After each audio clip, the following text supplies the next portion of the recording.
ଭଦ୍ରକ ଜିଲ୍ଲା ଧାମନଗର ବ୍ଲକ ଅନ୍ତର୍ଗତ ଖପରାପଦା ପଞ୍ଚାୟତର ଅବସ୍ଥିତ ଐତିହାସିକ ମୋଡ଼ାଗଡ଼ିଆ ଲୁଣିଆ ମେଳଣ। ଏହି ସ୍ଥାନଟି ଆଜି ବି ଅବହେଳିତ ଅବସ୍ଥାରେ। ପ୍ରାୟ 300 ବର୍ଷର ଏହି ଦାଣ୍ଡ ମେଳଣ ଅଞ୍ଚଳ ପୁରାତନ କଳା, ସଂସ୍କୃତି ଓ ପରମ୍ପରା ସହ ଜଡ଼ିତ ରହିଛି। ଧାମନଗର ଅଞ୍ଚଳର ପ୍ରସିଦ୍ଧ ଲୁଣିଆ ମେଳଣ ଭାବେ ଏହାର ସ୍ୱତନ୍ତ୍ର ପରିଚୟ ରହିଥିବା ବେଳେ ବର୍ତ୍ତମାନ ଏହାର ଉନ୍ନତି ଏବଂ ସଂରକ୍ଷଣ ନେଇ ଚିନ୍ତା ବଢ଼ିଛି। ମେଳଣର ଭିତ୍ତିଭୂମିର ସଠିକ୍ ବିକାଶ ହୋଇପାରୁନାହିଁ। ପ୍ରବେଶ ପଥରେ ନିର୍ମାଣ ହୋଇଥିବା ଗେଟ୍ ଦୀର୍ଘ ଦିନ ଧରି ଅଧପନ୍ତରିଆ ଅବସ୍ଥାରେ ପଡ଼ି ରହିଛି। ଏହା ସହ ମେଳଣ ପୋଖରୀର ଚାରିପାଖରେ ମାଟି ଧସିବାରୁ ପରିବେଶ ଓ ସୌନ୍ଦର୍ଯ୍ୟ ନଷ୍ଟ ହେବାକୁ ବସିଛି।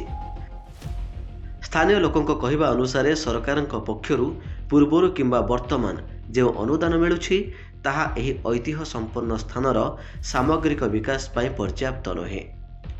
टिके शुभ दृष्टि पड़ू लुणिया मेलन उपरे कारण आपण जानी रखिए विगत सरकार समय रे लुणिया को पर्यटन स्थली मान्यता दि जाइथिला किंतु जहाँ भी पर्यटन विभाग तरफ पैसा आसूची उन्नतीकरण सेटा शहीद नगर भीतर सीमित रोचे किंतु लुणिया आज भी अवहेलित होकर रही।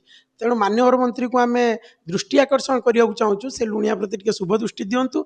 जहाँ भी उन्नतीकरण जहाँ भी अर्थराशि अनुदान प्रदान करेंगे ताहाको आम संपूर्ण रूपे सहयोग करू दलगत निर्विशेष कारण आम मानसिकता रहिबा दरकार आम लुणिया आम संस्कृति परंपरा एवं आम बापा आम सात मेलन को बंचे रखुते आम समस्ते ठाकुरबाड़ी समस्त सदस्य ठाकुरबाड़ी जो मान मार्फतदार तथा लुणिया ग्रामर सब युवक समस्त ग्रामवासी सहयोग मेलनटी हो पारे सुचारू रूप आसूँ किंतु बड़ी दुखर विषय टे जे कि अनुष्ठान पोखरी हुड़ाटी भांगी जाइए जोटा कि अति दुखर कथा।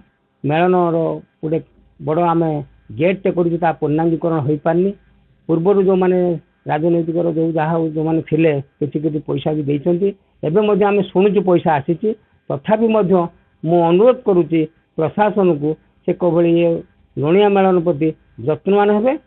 पटुआर आरंभ करती से पोखरी आड़ीटी गत वर्षारे भांगी नष्ट हो जाइए और आड़ीटी पड़जा फल से बाड़ दे लोक जीवा आसवा को भय मध्य करुछंती।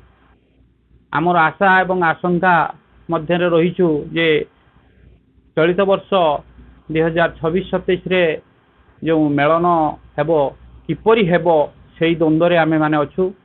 एथिपाई आमे सरकार एवं माननीय संस्कृति मंत्री एवं समस्त राजनैतिक दलर नेतृवृंद जो माने लुणिया मोड़ागढ़िया मेलन को भल पाती समस्त को अनुरोध करुछु जे ए पोखरी आड़ी जो दुईपट धसी जाइछि से पोखरी आड़ी प्रति सेमाने टिके दृष्टि दियंतु एवं किपरि भावरे चलित वर्ष मेलन पूर्व यह संपूर्ण कार्यक्षम हो पारिबो से दिगरे यत्नवान हुं। धामनगर ब्लॉकर यह एक प्रमुख मेलन होइथिबा बेले एही मेलन दीर्घ वर्ष धरी अंचलर सांस्कृतिक परिचय को बहन करि आसुछि। तेणु मोड़ागड़िया लुणिया मेलनर संरक्षण सौंदर्यीकरण एवं पर्यटन स्थली भाव विकास पर संस्कृति विभाग स्वतंत्र दृष्टि देवाकू सबु महलर दाबी होउछि। विशेषकर धामनगर विधायक वर्तमान राज्यर संस्कृति विभाग मंत्री थिबारु एही पुरातन ऐतिह्यर पुनरुद्धार दिगरे ठोस पदक्षेप नेबे बोली स्थानीय लोके आशा बांधी बसिछंती। धामनगरु सिद्धार्थ शंकर मिश्रଙ୍କ रिपोर्ट, धरित्री लाइव। एही भिडियोटी आपनकु केमिति लागिला कमेंट करि जणांतु। धरित्री लाइव रो यूट्यूब एवं फेसबुक चैनल को सब्सक्राइब करंतु। अधिक खबर पई लॉगिन करंतु www.dharitri.com।